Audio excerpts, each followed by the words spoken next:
Kwentong Bayan. Mataas na uri ng mutya na kayang bigyang proteksyon ang isang bata, lalong-lalo na sa bingit ng kamatayan kontra aswang. Ang kwentong ito ay hango sa totoong buhay. Mula ito sa isa nating kabayan na itago na lang natin sa pangalang Lucio. Taong 1960, Capiz. Tito Hernan, ano po bang gagawin natin dyan sa mga naipon yung retaso ng kahoy at pako? Tanong ni Lucio sa tsuhin. 8 taong gulang pa lamang ang bata ng mga panong iyon, habang si Tio Hernan naman ay 15. Basta 'di ba, sabi mo gusto mo ng kariton. E di igagawa kita. Kung hindi mo na itatanong, magaling ako sa paggawa ng mga kariton, pati na din mga laruan. Tugon ni Tio Hernan. Nagbakasyon sa tahanan ng lolo ang bata. Ito muna ang pansamantalang mangangalaga sa kanya dahil may importanteng gagawin ang mga magulang. Napansin ni Tio Hernan na nalulungkot si Lucio, kaya naganap siya ng pwede nilang pagkaabalahan upang kahit papano mawala sa isipan ng bata ang pangungulila sa mga magulang. Talaga, Tio? Gagawan mo ako ng kariton, ayos ah. Sa wakas may masasakyan na ako. Naiinggit kasi ako kapag napapadaan tayo sa bayan eh. Parang ang saya-saya ng mga bata. Nag-iiraman pa nga sila ng kariton. Wika ni Lucio. Magkasundo ang magtsuhin sa mga ganitong uri ng gawain. Hernan, ano bang tinuturo mo dyan sa pamangkin mo? Mabuti pa maganda na kayo pupunta tayo kay Aling Celia. Siguradong marami na naman tayong kamote na may uuwi. Wika ni Lolo Pino. Kilalang manggagamot ang matanda dahil mahusay ito sa pagpapagaling ng iba't ibang uri ng karamdaman. Ngunit ni minsan, hindi ito nanghingi ng kahit anong kabayaran. Sa halip tumatanggap na lang ng mga ibibigay na gulay o prutas. Opo tayo, opo. Lucio, halika na. Magugas ka na nga ng kamay mo muna. Sasama tayo kay tatay. Mamaya na natin tapusin tong kariton mo ha. Tuturuan kitang magukay ng kamote. Wika ni Tio Hernan. Talaga po, Tio? Mukhang masaya yan ah. Sige po, maghahanda na po ako. Nang makarating sila sa tahanan ni Aling Celia, nasa pinto ang matanda, tulala at tila napakatindi ng pinagdaraanan. Mabuti naman ho at napuntahan na kami dito ni Tata Pino.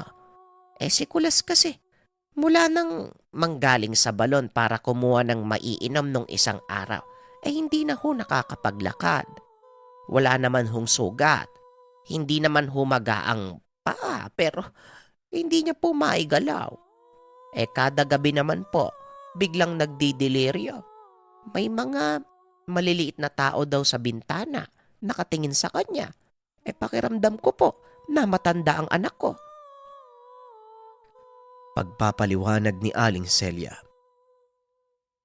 Aba, kakaibang bagay yan ah. Bihirang manakit ng tao ang mga nilalang sa may balon. Maliban na lang kung... Bueno, mabuti pa. Kausapin muna natin ang anak niyo. May mga bagay lang akong gustong itanong sa kanya. Tugon ni Lolo Pino. Matapos ng usapan ay pinatuloy na sila ng ginang. Tata Pino, maiwan ko po muna kayo ha. Maghahanda lang ako ng maiinom. Magsasaing na rin ho ako ng paborito niyong kamote. Wika ni Aling Celia. Habang si Lolo Pino naman ay tahimik na pinagmamasdan ang nooy natutulog na si Kulas. 12 anyos pa lamang. Kulas, iho.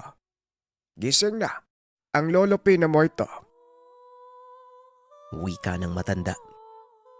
Marahan namang dumilat ang mata ng bata. Tinignan kung sino ang yumuyugyog sa kanya. Lolo Pino? Bakit po kayo nandito? Asan po si nanay? Tanong ni Nicolas. Nasa kusina, may ginagawa lang. Nandito ako para tignan ka saka mapagalan yung karamdaman mo. Kulas, magsabi ka sa akin ng totoo ha. Bukod sa pag-iigib sa balon, meron ka pa bang ibang ginawa doon? Tanong ni Lolo Pino. Wala naman po. Pero meron akong nasagi na nakaumbok na lupa. Hindi ko naman po sinasadya, nagulat po ako eh. Bigla pong may malaking ibon na dumaan sa harapan ko. Napatras po ako. Nasagi ko po kaya natibag yung kalahati ng umbok ng lupa. Pagkatapos po nun bandang hapon, naglalaro lang po ako sa bakuran. Bigla na lang pong hindi ko maramdaman yung paa ko. Hanggang ngayon po hindi ko po maigalaw eh. Lolo Pino, mamamatay na po ba ako? May mga maliliit na tao po ako nakikita eh. Parang sinusundo po ako. Niyayaya po na sumama ako sa kanila. Wika ng bata. Sinasabi ko na nga ba mukhang napaglaruan ka ng mga duwende. Sigurado ako bahay nila ang nasagi mo. Hayaan mo, ako na ang bahala ha. Huwag kang mag-alala. Huwag kang sasama sa kanila kahit anong pilit nila ha. At saka ito, ilagay mo sa tiyan mo. Ito naman medyo mapait pero kailangan mong inumin. Wika ni Lolo Pino. Sabay abot ng botelya na may lamang itim na likido at binulungan ng orasyon. Hernan, pagkatapos yung manguha ng kamote, mauna na kayo sa bahay ha. Huwag mo kalimutang manguha ng talbos ng kamote. Wika ni Lolo Pino. Ipinaliwanag naman ng manggagamot ang nangyari sa ina ni Nicolas. Lumalabas na tila nagambala nito ang tirahan ng mga lamang lupa. Kaya nais makuha ang bata bilang kabayaran. Natakot ang ina sa kaligtasan ng anak. Ngunit sinigurado naman ni Lolo Pino na siya na ang bahalang mag-ayos ng lahat. Hapon na nang makauwi ang lolo sa tahanan. Abala pa rin sila Lucio at Hernan sa paggawa ng kariton ng bata. Tiyo, gusto ko yung malaking gulong ha. Yung mas mabilis po yung andar kumpara sa mga kariton ng bata doon sa bayan. Wika ni Lucio. Hernan anak, pakikuha mo nga ako ng tubig, nauuwaw ako. Wika ni Lolo Pino. Pagod na pagod ang itsura. Mabilis namang kumilos ang anak at pumunta sa kusina.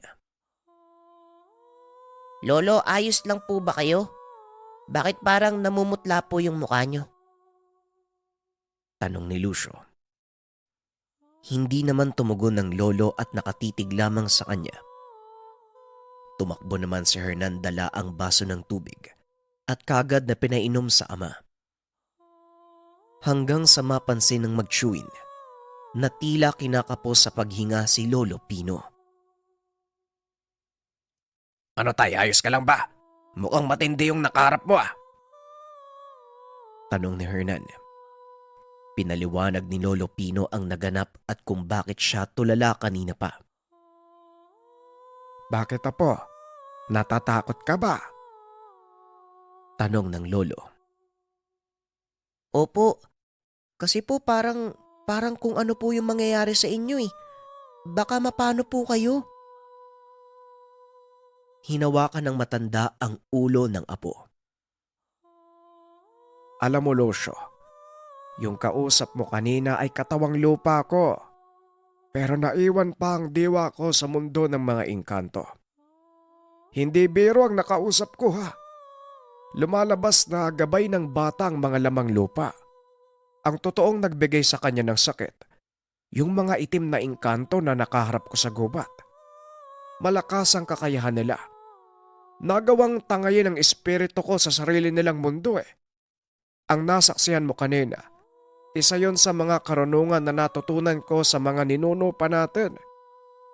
Binabalutan ko ng orasyon ng katawan ko at kapag nalagay ako sa alanganin, kagaya ng ginawa sa akin ng itim na engkanto, kusang babalik ang kaluluwa ko sa katawan ko. Pagpapaliwanag ni Lolo Pino. Lucio, tama si tatay. Ang pinainom ko naman sa kanya ay may basbas na tubig.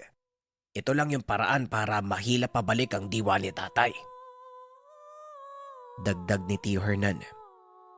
Sa makatuwid, bigo ang lolo na makausap kung sino man ang nagdulot ng karamdaman ni Kulas. Ang kinakatakot ko, malaki ang posibilidad na balikan ako ng elemento. Galit na galit eh. Mukhang walang balak magpatawad. Kailangan nating mag-ingat at maganda. Hernan, siguraduhin mong nasa bahay na kayo bago pa mag-alas 6 ng hapon na. Naiintindihan mo ba?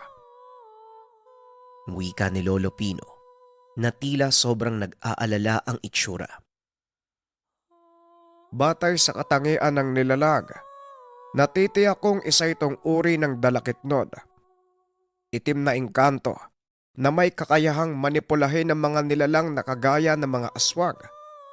Bagamat walang kakayahang personal na lumabas ang engkanto sa teritoryo, walang hirap nitong mauutosan ng mga aswang na nasa ilalim ng pangangalaga niya. Kaya kailangan natin ng ibayong pag-iingat. Wika ni Lolo Pino. Pero Lolo, paano naman po yung batang si Kulas? Hindi na ba siya gagaling? Kawawa naman siya eh. Tanong ni Lucio. Kaya nga kailangan kong pumunta sa kabilang bayad. Naroon ang isa pang pantas na may kalaman. Kung paano makokontra ang sumpa na ibinigay ng dalakitnon kay Kulas. Aalis ako mamayang gabi. Maaaring sa makalawa pa ako makabalik at kasama ko na ang pantas. Hernan, ikaw ang mas matanda sa inyo. Kaya aasahan ko na aalagaan mo ang pamangkin mo ha. Wika ni Lolo Pino. Opo tay, ako na po ang bahala. Kung aswang lang naman ang karap, ayos lang po. Wag lang engkanto. Iba ang lakas ng maika nila. Tugon ni Hernan. May kaunting karunungan sa pakikipaglaban sa mga aswang si Hernan. Ngunit mas takot siya sa mga elemento dahil minsan na siyang napaglaruan ng kapre. Hanggang ngayon ba, Hernan? Takot ka pa rin sa babaeng kapre. Matagal na yun ah. Naituro ko naman sa'yo kung paano sila kukontrahin. Wika ni Lolo Pino. Tatay naman wag yun na pong iparinig sa apo nyo. Sige na, mag-aayos na muna kami sa bahay Bukas na natin tapusin yung kariton mo, Lucio. Narinig mo ang lolo mo? Delikato sa labas, di ba? Wika ni Hernan. Tio, ano po bang ginawa sa'yo ng babaeng kapre? Maganda po ba siya o nakakatakot? Tanong ni Lucio. Hindi na ito pinansin pa ng Chewin. Tila iniiwasan na mapag-usapan ang tungkol sa nangyari sa kanya. Lucio, halika nga dito apo. Marahang kinuha ni Lolo Pino ang kwintas na nakatali sa tagiliran. Apo, may tangang mutya ang tiyuhin mo laban sa mga mapaminsalang nilalang katulad ng aswag. Hindi ako nag-aalala sa kanya. Pero sa'yo nababahala ako sa kaligtasan mo, apo. Masyado pang maaga para humawak ka ng mga ganitong uri ng hiyas, ganitong uri ng mutya, o kahit iba't ibang anting-anting o bertod. Pero ito, isuot mo at ingatan. Tutulungan ka nito hanggat nabubuhay ka. Wika ni Lolo Pino. Ang hiyas na ibinigay sa kanya, mutya na pinagpasa-pasa mula pa sa kanilang mga ninuno. Ayon sa lolo, maipapasa lamang ito sa ikalawang saling lahi. Ang ibig sabihin, hindi ito maaaring ipasa direkta sa anak kung hindi sa magiging apo lamang. Itinuro ng matanda ang eksaktong katagang kailangang sambitin ni Lucio upang maging aktibo ang hiyas at kilalanin siya bilang bagong tagapangalaga. Bago pa lumubog ang araw ay umalis na si Lolo Pino papunta sa kabilang bayan. Meron na lamang silang 3 araw bago tuluyang kunin ang kaluluwa ni Kulas. Ligtas pa naman pansamantala ang bata dahil sa iniinom nitong gamot at sa iniwang proteksyon ng matanda sa tahanan ni Aling Celia. Lucio, halika nga muna dito. Kumain tayo. Lalamig na ang sabaw eh. Wag mo masyadong alalahanin ng lolo mo. Kayang-kaya niya ang sarili niya. Ang isipin mo kung anong gagawin mo sa oras na bisitahin tayo ng aswang. Wika ni Hernan sa pamangkin. Makikita sa mukha ng bata ang pag-aalala. Tahimik lang ito habang kumakain. Tiyo, anong gagawin ko? Ang liit-liit ko pa eh.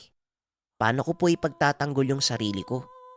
Pwede bang magtago na lang tayo dito sa bahay hanggang sa kinabukasan? Tanong ni Lucio.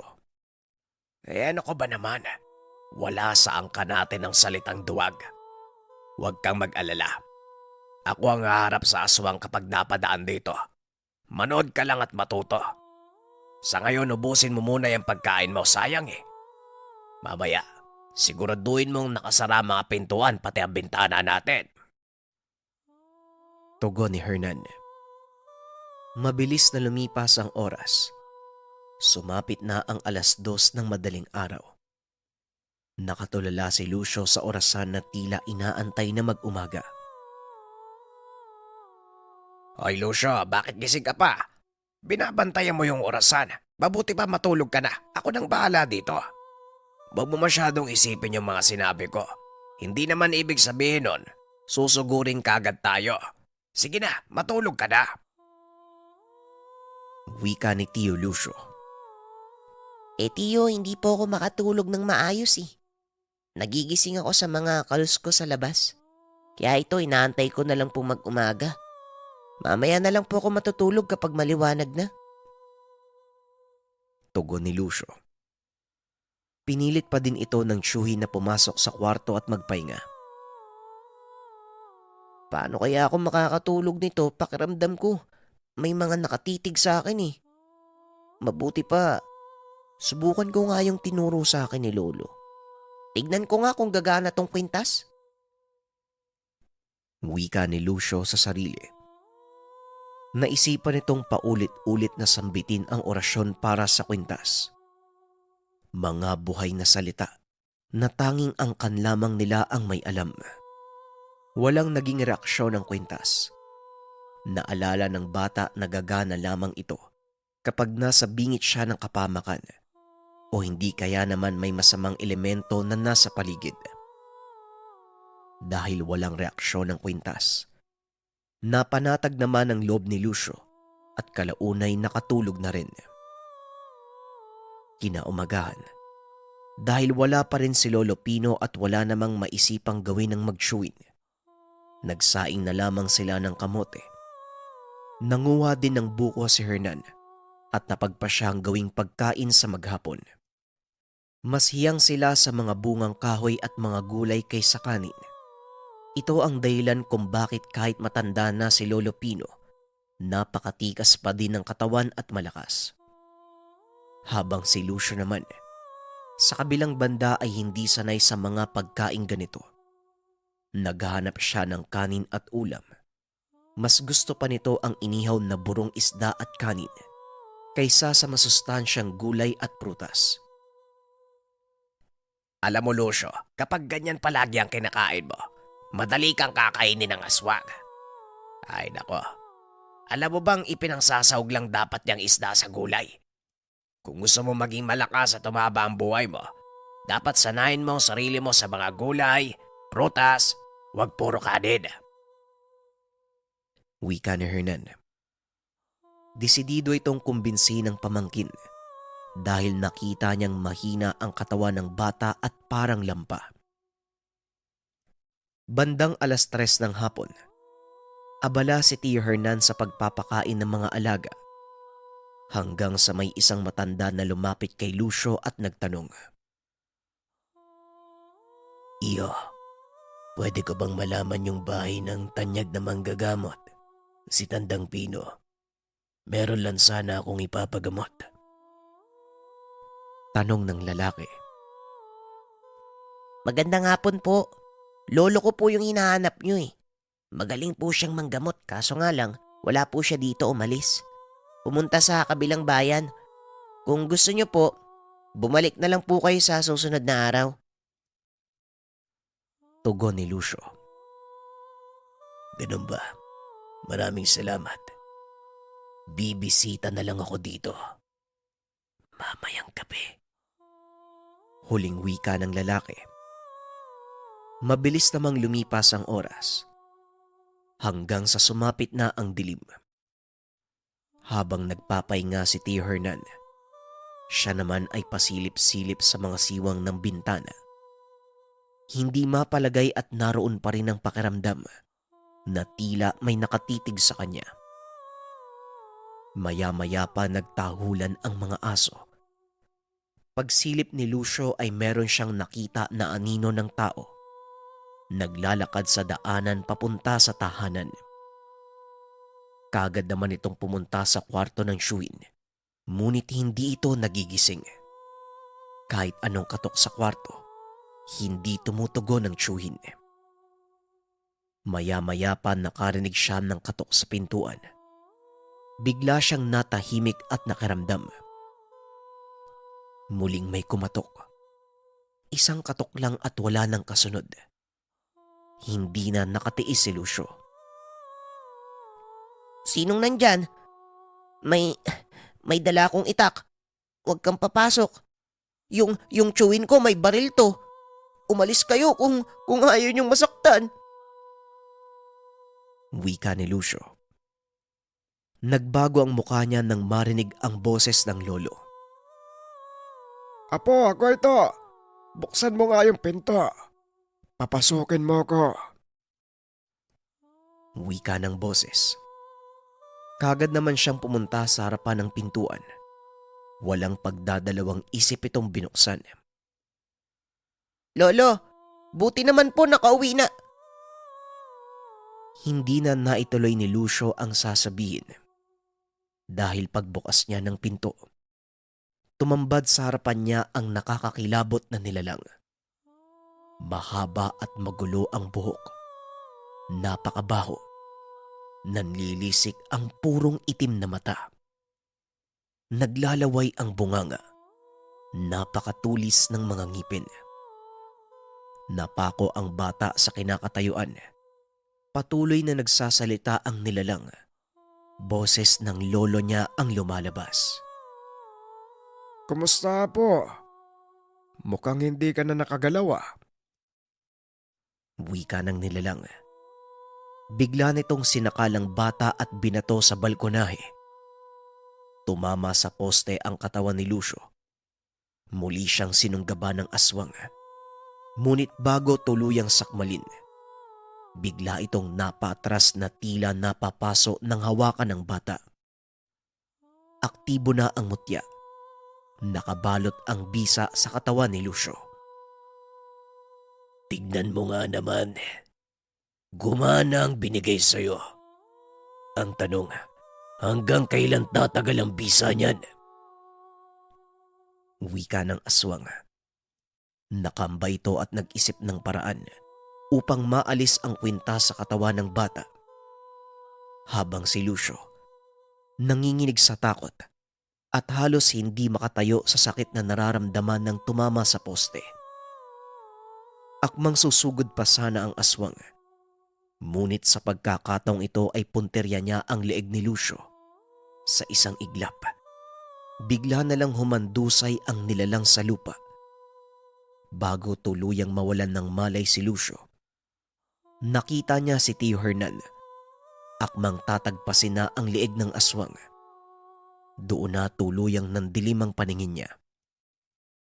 Nagising ito nasa kama. Naroon si Tio Hernan. Nakauwi na rin si Lolo Pino at may kasama na matandang babae. Lolo, ikaw na po ba talaga yan? Hindi na po ba yan aswang? Tanong ni Lucio. Oo, Apo. Naikwento sa akin ni Tio Hernan mo ang lahat. Bakit mo naman kasi binuksan yung pintuan? Nakalimutan mo ba na kaya ko namang buksan yun eh? Bakit pa ako kakatok? Mabuti na lang alis to ang tsuhin mo. Wika ni Lolo Pino. Hanggang sa kwento ng Chewin ang naganap. Habang kinakatok niya ang pintuan ng Chewin, doon pa lamang ay may napansin na siya na umaaligid sa tahanan. Nagkunwari siyang natutulog. Dumaan sa bintana at nagtago sa puno. Alam nitong magtatangka ang aswang na linlangin sila. Kaya inantay niya ang sandaling ito upang salakayin ang aswang mula sa likuran. Nagawa ng Chewie na patayin ang aswang at putulan ng ulo. Ngunit hindi ito kilala. Tila mula pa sa ibang lugar at talagang sinadya silang puntahan. Eto nga pala si Lola Magda mo. Pinsang buo ko at siya ang gumamot kay Kulas. Maayos na ang kalagayan niya ngayon. Bumisita nga sila dito nung isang araw eh. 3 araw ka nang natutulog, Apo. Mukhang hindi kinaya ng katawan mo yung bisa ng pamana kong mutya. Wika ni Lolo Pino. Si Lola Magda, mataas ang karunungan sa pambabarang at mga itim na karunungan. Ito ang ginamit niyang paraan upang alisin ang sumpa sa katawan ni Kulas. Abay, paanong hindi pipikay ang katawan nitong si Lucia? Napakanipis at patpatin. Iha, kumain ka ng gulay at prutas. Abay, bawal sa angka natin ang lampa at mahina. Tandaan mo, hindi sa lahat ng oras maililigtas ka ng tangan mong mutya. Nakadepende pa rin ang bisa niyan sa lakas na meron ng may tangan. Kaya kung lampa ka, lampa din ang gamit mo. Wika ni Lola Magda. Opo, pasensya na ho kayo. Mukhang nag-alala po kayo simula po ngayon. Kakain na po ako ng mga masustansyang pagkain para lumakas po yung katawan ko. Matapos ng kaganapan, naging maayos na ang lahat. Gumaling si Kulas sa tulong ni Lola Magda. Habang si Tio Hernan, ipinagpatuloy ang paggawa ng mga laruan ni Lucio. Ngunit kasabay din ng lahat ng ito, nagkasundo ang lolo at lola na habang bata pa. Palakasin ang dungan at katawan ng bata upang kapag dumating na ang tamang panahon, lahat ng kanilang kaalaman ay ipapasa kay Lucio.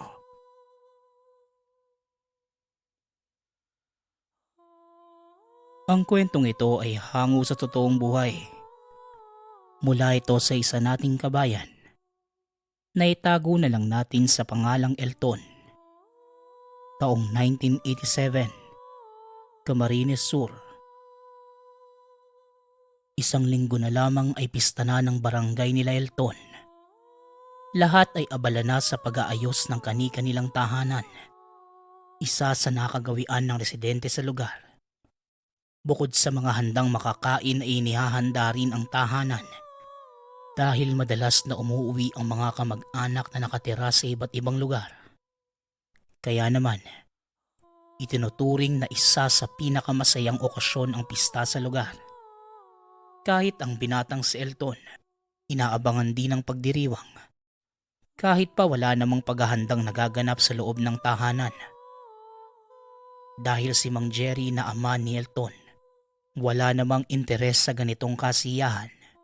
Kaya tuwing pista ay normal na araw lamang sa tahanan ng dalawa. Hindi naman ito dinamdam ni Elton. Dahil nakasanayan na niyang magbahay-bahay na lamang at pumunta sa ibang kabarkada para makisalo sa handaan. Hindi naman din bago sa Elton sa lugar. Dahil dito na rin siya ipinanganak. Sa katunayan, halos lahat ng kapitbahay ay kilala ang binata dahil sa magaling ito sa pakikipagkapwa. Itinuturing ng iba na sariling kamag-anak si Elton at hindi sila nag-aatubiling magbigay ng tulong sa binata. Ang hanap buhay ni Mang Jerry ay pagtulong sa pagkukopra tuwing panahon ng anihan ng niyog. Ngunit hindi naman palaging may nagkukopra kaya may mga oras na kinakapos talaga sa pinansyal na aspeto ang dalawa. Ngunit kahit gano'n ang pamumuhay ng mag-ama, wala namang sama ng loob o nasasabi ang binata. Dahil kahit hindi masyadong nagsasalita ang ama, ramdam niya ang pagmamahal nito sa kanya. Bukod sa alagang manok ay tanging si Elton lamang ang inaasikaso ng ama. Sa tuwing nagkakaroon ito ng pera ay palaging ibinibili ng paboritong mga pagkain ng anak. Mabilis na lumipas ang oras. Namalaya na lamang ni Elton na araw na ng pista. Madaling araw pa lamang ay naririnig na mula sa kinahihigaan ng yabag ng mga taong dumadaan sa labas. Hindi man nakikita. Ngunit batid niyang karamihan sa mga ito ay taga Maynila dahil Tagalog ang pananalita. Kahit gusto pa mang matulog ay hindi na nagawa pa dahil sa sobrang ingay ng paligid. Ang iba naman ay nag-uumpisa ng magkatay ng baboy. Kabi-kabila na rin ang pagpapausok na pumapasok naman sa kwartong kinahihigaan. Bumangon na lamang ang binata at nag-init ng tubig. Dahan-dahan lamang siya sa ginagawa. Dahil mahimbing pang natutulog ang ama. Matapos naman makapagtimpla ng kape ay naupo ito sa bakuran. Kaliwat kanan na ang nag-iimbita sa binata na pumunta sa kanilang tahanan. Tumango lamang si Elton hanggang sa biglang dumating ang matalik na kaibigan at niyaya siya nito. Nagmamadali namang bumalik sa loob ng tahanan si Elton. At naabutan na gising na si Mang Jerry kaya maayos itong nakapagpaalam. Pagdating naman sa tahanan ng kaibigan, kahit maaga pa ngunit lahat ng naroon ay gising na. Papabinyagan din nila ang isa sa mga batang nakatira doon kaya magarbo talaga ang handaan. Buong maghapon ay naroon lang ang binata at pagpatak ng bandang 6:00 ng gabi. Nang makauwi ito habang dala ang pagkaing itinabi sa ama. Hindi niya nakita si Mang Jerry sa bakuran kaya dumiretso na ito sa loob. Patuloy lamang sa pagtawag ang binata ngunit wala namang sumasagot. Kaya pumunta na siya sa likod ng tahanan. Doon niya naabutan ng ama na abala sa pagpapatalim ng napakahabang kawayan. Kaagad na nagtanong sa Elton kung saan ito gagamitin ni Mang Jerry. Ngunit hindi naman tumugon pa ang ama. Bakas sa pagmumukha nito na seryoso sa ginagawa kaya hinayaan na lamang ito ni Elton. Maya-maya pa, nang tuluyang matapos ay naglakad ito diretso sa gubat. Nang mga oras na yon, may kung anong kakaibang naramdaman si Elton kaya minabuti niyang sundan ng ama. Habang patuloy sa paglalakad, napansin nito na nagagawi ang ama papunta sa parte kung saan naroon ang pinapahingahan nilang kubo. Noong bata pa si Elton, nagtayo ang ama nito ng kubong pahingahan. Dito araw-araw na naglalaro ang bata kaya malapit talaga sa puso ni Elton ang lugar na yon. Ngunit sa pagdaan ng mga araw, malimit na rin kung pumunta dahil sa pagiging abala sa buhay. Mas pinipiling makipagkapit bahay ng binata kaysa mag-isang tumambay sa kubo. Samantala, nang makarating sa lugar ay napansin ng binata ang matandang lalaking nakagapos sa lubid. Sa sobrang higpit ng pagkakatali ay bahagyang dumudugo na ang balat ng matanda. Nagmamadali naman na lumapit dito si Mang Jerry. Walang pag-aatubiling itinarak malapit sa puso ng matanda ang hawak na pinatalim na kawayan. Dahil dito ay bahagyang napasigaw si Elton, kaya kaagad siyang nakita ng ama. Halata sa mukha ni Mang Jerry na galit ito, kaya kahit papano ay nakaramdam ng takot ang anak. Kaagad naman na sumenya si Mang Jerry na lumapit sa kanya sa Elton. Dahan-dahan naman itong pinuntahan ng ama. Alam kong nabigla ka sa nakita mo. Pasensya ka na anak kung nakita mo pa ako sa ganitong sitwasyon. Halika dito. Tingnan mo ang matandang nasa harapan natin. Hindi yan normal na tao. Isa yang aswang. Pinatay ko siya dahil may malaki siyang atraso sa atin. Wika ni Mang Jerry. Habang dahan-dahang hinahawakan ng katawan na nakabulagtang matanda. May hinugot ito na isang botelya mula sa bulsa at pinataka ng itim na likido na nagmumula sa bote ang bunganga ng matanda. Walang ano-ano'y sa mabilisang paraan. Biglang naagnas ang katawan ng matanda. Ganun na lamang ang pagkabigla na naramdaman ni Elton. Kaya hindi ito kaagad nakaimik. Habang si Mang Jerry naman ay nagpatuloy lamang sa ginagawa. Ayon sa binata, para sa kanya ay napaka-imposible dahil papaano bigla na lamang naagnas ang bangkay. Matapos ang ilang minuto ay tanging naiwan sa harap niya ay ang kasuotan ng matanda. Sa puntong yon, hindi na malaman ng binata ang mararamdaman. Lalo pat nasabi na rin ng ama na isa itong aswang. Tay, hindi ko po naiintindihan ang nangyayari. Pero kung mamarapatin niyo sana, itatanong ko lang po kung ano bang kasalanan ng matandang yun. Ni minsan hindi ko pa nga po siya nakita eh. Paano po yun nangyari? Tanong ni Elton. Marami ka pang hindi nalalaman sa pamilya, anak. Palawakin mo sana ang isipan mo sa mga sasabihin ko. Albularyo ang yumaong lolo mo. Pero hindi ko gustong pasukin ang mundong kinabibilangan niya.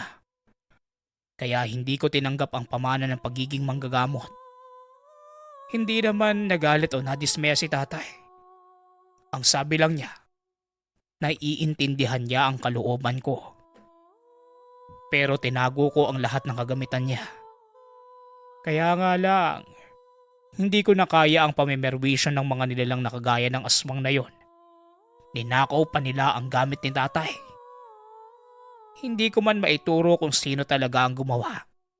Pero sigurado ako, anak, sila lamang ang magkaka-interes doon. Sobrang lakas ng kapangyarihan ni tatay nang nabubuhay pa siya. Tugon ni Mang Jerry. Wala namang nasabi si Elton sa lahat ng mga narinig sa ama. Dahil ito ang unang beses pa lamang niyang makakita at makarinig ng ganong bagay. Pansamantalang nagkaroon ng katahimikan sa dalawa. Hanggang sa nagsalita si Elton at ang naisagot lamang. Tutulong siya sa paghahanap. Nabigla naman si Mang Jerry sa sinabi ng anak. Diretso itong niyakap sa sobrang tuwa. Hindi akalain ng ama na maiintindihan at matatanggap siya ng sariling anak. Nang mismong oras na yon, nagwika ito na kinakailangang magsanay ni Elton para maisagawa ang pagtulong sa kanya. Wala namang pagdadalawang isip na sumang-ayon ang binata at niyaya na niya ang ama pabalik ng tahanan. Mula ng gabing yon, nag-iba na ang araw-araw na takbo ng pamumuhay ng mag-ama. Bagamat hindi albularyo si Mang Jerry ay meron itong alam na mga paraan sa pakikipagharap sa mga nilalang. Dahil bata pa lamang ay mahilig itong manood sa ginagawa ng ama noong nabubuhay pa. Ayon pa kay Mang Jerry, hindi magiging madali ang pakikipagbunos sa mga nilalang, lalo na ang gagawing pagbawi sa gamit. Samantala, sa tuwing magigising naman si Elton ay wala na itong iba pang ginagawa, kundi aralin ang tamang paggamit ng mga pangontra sa aswang, kagaya na lamang ng punyal. Wala namang naging reklamo ang binata sa ginagawa dahil bukal sa puso niya ang gagawing pagtulong sa ama. Mahirap ngunit sa araw-araw na dumadaan, paunti-unti nang nakakabisa ng binata ang mga aral na ginagawa. Madiing sinabi ng ama na kailangang mabawi ang mga gamit dahil yun na lamang ang pamana ng sariling ama sa kanya. Marami na ang nagtataka dahil hindi na lumalabas ng tahanan ng binata. Ngunit hindi naman ito pinansin pa ni Elton dahil wala siyang ibang iniisip kundi matulungan si Mang Jerry. Sa loob ng halos 9 na buwan ay wala nang ibang ginawa ang dalawa kundi suyurin ang mga kagubatan sa lugar dahil hindi pa naman sanay si Elton sa mga pamamaraan ng ama. Nagmamasid lamang at sa araw-araw na ginagawa ay may natututunan.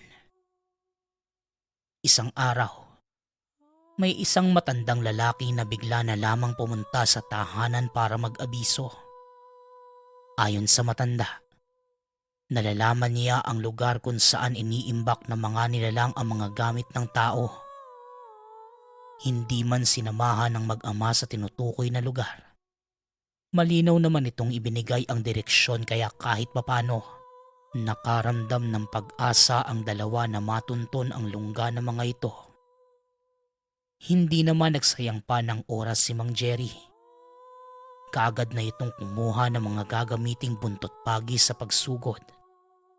Ayon sa kanya, mabigat ang labanang magaganap dahil karamihan ng naroon sa lugar ay mga veteranong aswang. Nag-abiso rin ito kay Elton na wag nang sumama dahil hindi pa niya kabisado ang galaw ng mga kakaharapin. Kaya maaari itong malinlang at makuha ng mga nilalang. Ngunit hindi naman sumang-ayon ang binata at nakipagmatigasan sa ama. Sinabi niyang kung anuman ang laban ng ama ay laban din niya. Dahil sa pamimilit ng binata, sumang-ayon na lamang si Mang Jerry at binigyan ng doble proteksyon ng anak sa pamamagitan ng pagpapadasal sa isang albularyo. 3:00 ng hapon, araw ng Biyernes, nag-umpisa nang maglakad ang mag-ama papunta sa sinabing lugar na matanda. Habang abala sa paglalakad, tahimik naman na nagdadasal ang binata dahil baka yun na ang pinakamalaking hamon na kakaharapin. Habang si Mang Jerry naman, bakas sa galaw na desidido sa gagawin. May kalayuan ang nilalakad ng dalawa. 2 oras na mula na magsimula sila. Ngunit diretso pa rin si Mang Jerry sa paglalakad. Maya-maya pa, nahinto na rin ito kaya napaupo na lamang si Elton sa isang lilim ng puno. Magmula sa kinauupuan, napalingon naman ito at nakita ang isang tahanan na gawa sa pinagtagpi-tagping kawayan. Hindi naman nagaksaya pa ng panahon si Mang Jerry at kaagad nitong pinuntahan. Dahan-dahan lamang ang ama sa paglalakad at makalipas pa ang ilang minuto. Matapos na tumingin sa loob ng tahanan, lumapit na ito kay Elton at sinabing, "Ito na ang pinakaiintay natin, anak. Tama nga ang matandang nagbigay sa atin ng abiso. Pugad ang kubong iyan ng mga nilalang. Pero wala pa sila sa mga oras na to. Abala pa sa paghahanap ng mabibiktima. Kaya, kunin na natin ang pagkakataong to para makapasok dyan. Maghanda ka, anak. Huwag kang matakot. Basta ang tanging biniling ko lamang sa iyo ang sundin mo." Wika ni Mang Jerry. Habang si Elton naman, kagad nang bumangon sa pagkakaupo at inihanda ang sarili. Ikinabit nito sa katawan ng isang maliit na botelya na naglalaman ng itim na langis. Ayon sa pinanggalingang manggagamot, makapangyarihan ito dahil may sabulag na laman ng bote. Samantala, kaagad na nagumpisang maglakad papalapit sa tahanan si Mang Jerry. Kaya kaagad namang sumunod si Elton. Hindi na huminto pa bagkus dumiretso na sa loob ng tahanan ng ama. Kaya sumunod na rin si Elton. Sa bungad pa lamang ng tahanan ay nakaramdam na ng kilabot ang binata. Dahil nagkalat ang mga dugo at napakasangsang ng amoy na tila taong naagnas.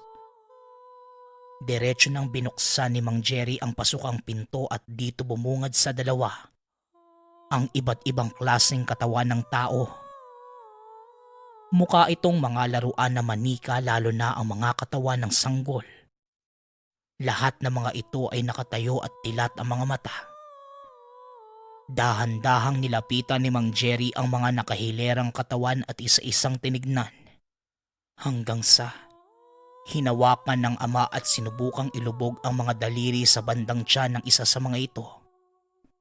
Ngunit napakatigas kaya napakunot na lamang ang noo ni Mang Jerry.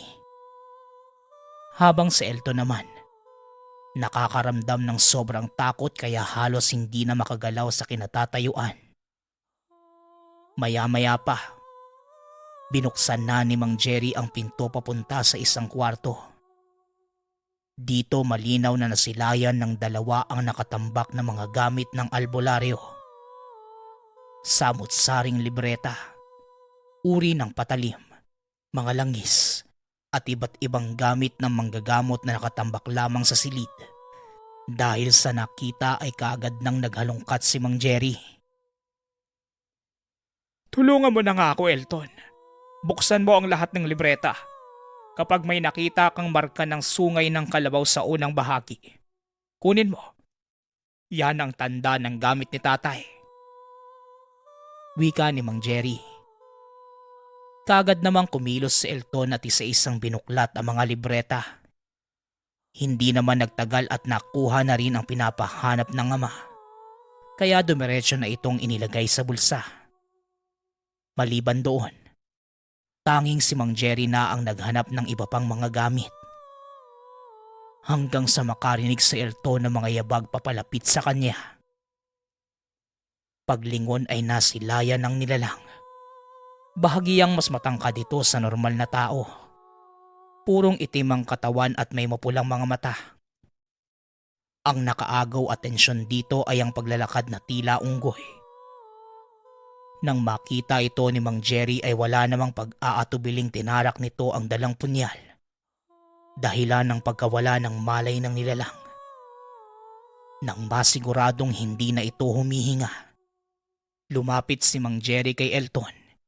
Iniabot ang pulang tela na nakabalot sa mga hindi malamang bagay.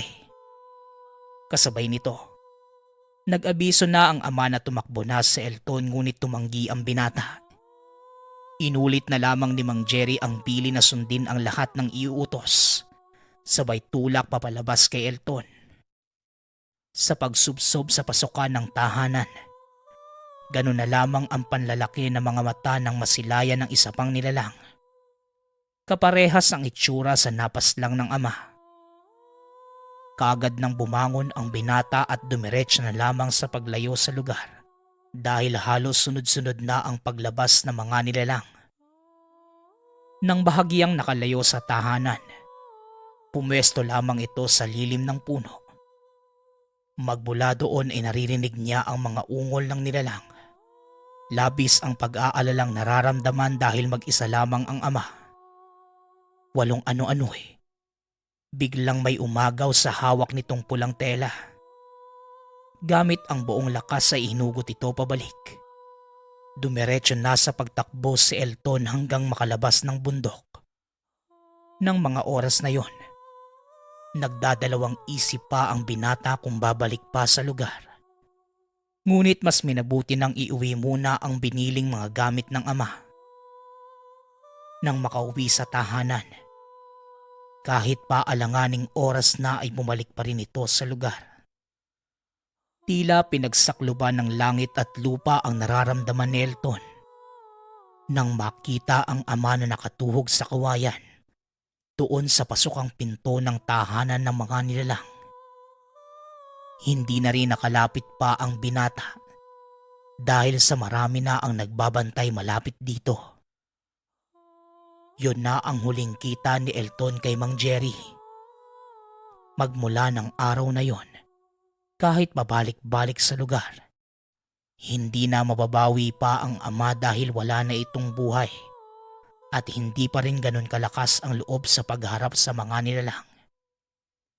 Dagdag pa ng binata, ang lahat ng mga itinuro ng ama ay hindi man lamang nagamit para mailigtas ito.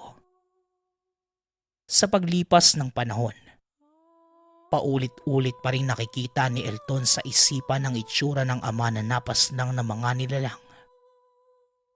Hanggang sa isang araw, nagkaroon ng interes si Elton sa buhay albularyo. Nakilala niya ang isang matandang manggagamot at sinanay siya sa loob ng 10 taon. Sa loob ng mahabang panahong yun, nawala rin sa barangay si Elton.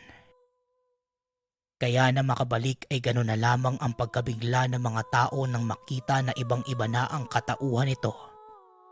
Walang pag-aatubili itong nagpakilala na isa na siyang albularyo. Bagamat wala sa plano ang naging buhay ni Elton, bukal sa puso nitong niyakap ang pagiging manggagamot. Samantala nang balikan nito ang lugar kung saan nabawi ng ama ang gamit ng lolo. Wala na ito at wasak na ang mismong tahanan. Ngunit may isang matigas na bangkay na natira. Nang suriin ni Elton kung sino yon, laking pasasalamat niya nang makita ang bangkay ng ama. Hindi naman ito pinagsabi ni Elton dahil hindi na gusto pang magambala ang mga kaluluwang naiwan.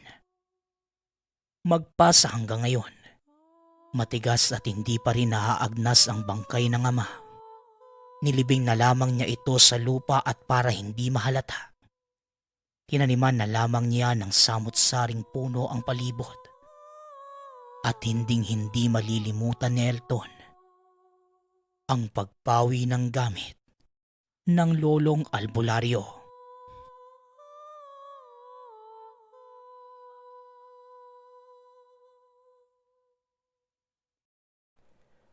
Kwentong Bayan. Kwentong Bayan.